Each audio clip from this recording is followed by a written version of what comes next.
I was in China, and in China we decided that it was a good idea to take some taxis in Beijing. And here's the thing. Basically, in China you haggle for everything. You haggle when you're at all of the stores, but the one thing you don't haggle for is taxi cabs. So if you're doing that, you're doing something wrong. And of course, my friend Dallas is standing right in front of me with a potential cab driver asking how much it is.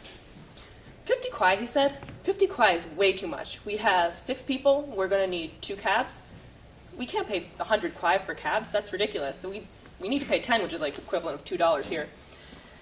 So Dallas turned his back on the cab driver. And, my friend Zachary was like making a big fuss, like, oh, maybe this would have been okay.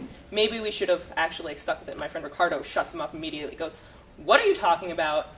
That is too expensive. If you say that, he's going to know that you're a tourist and jack up the price.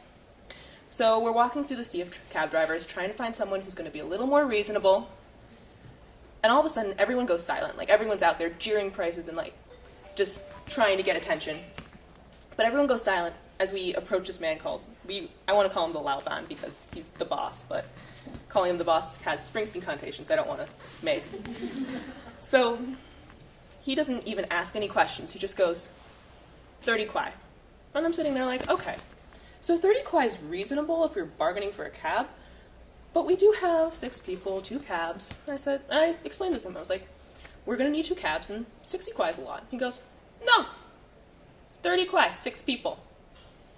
So we're going to take 2 cabs for 30 kwai? No, 30 kwai, 6 people, 1 cab. So you don't have a normal cab? No, totally normal cab. Okay, this sounds legitimate. So we walk over to his car, and when he says, like, I guess he meant normal car instead of normal cab, because when we got there, it was this beat-up, like, brown sedan, and it has, like, thatched seats and Snoopy pillowcases pulled over to kind of hide the fact that they're not really seats. And we start to get a little nervous, and I'm sitting there like, okay, we're going to actually look for another cab. And he goes, too bad. Deal's a deal. We're taking a cab ride. So, of course, then there's the issue. How do you fit 6 people and a driver into a normal car? You don't, basically. So Dallas rode shotgun. My friend Shinting slid into the first seat, and then I slid in. Ricardo and Zachary fit in. And then you have my friend Courtney. Courtney, who is like my 5'10", model-esque friend, ended up sitting on our laps. Obviously, we value our safety.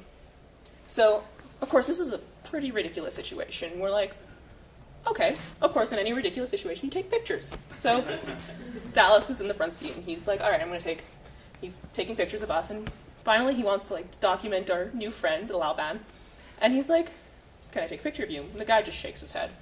Meantime, he's, like, blasting the radio and smoking a cigarette out the window. I'm like, okay, this guy's pretty cool. And Dallas asks him, why not? And from where I was sitting, I couldn't very well see what happened next. But the guy just kind of like opens up his shirt a little, and I see Dallas's eyes grow wide. And he just says, so guys, our cab driver has a gang symbol tattooed on his chest. Okay, so I'm not the kind of person to stay calm when I think I'm being abducted by the Chinese mafia.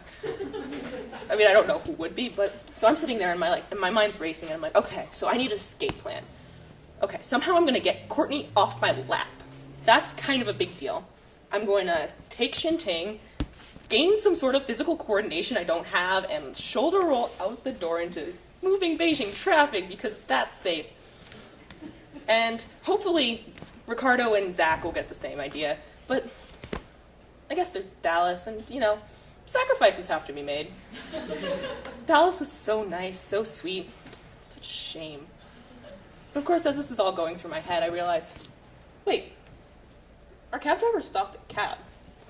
Either he's gonna kill us, or we're at the art district. And sure enough, we're at the art district. So I guess my takeaway from this should actually be like, oh, don't judge people based on like the fact that they have a giant gang symbol tattooed on their chest, or don't take illegitimate cabs in Beijing. But my real takeaway from this is actually, how when you go abroad, a lot of people will say, take risks. But this really taught me how to take risks, because before that, I was someone who wasn't good at getting out of her comfort zone.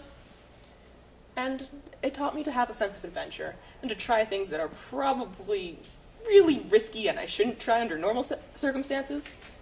But they do provide for those stories where you can look back in 10 years and say, hey, remember that time we almost got abducted by the Chinese mafia?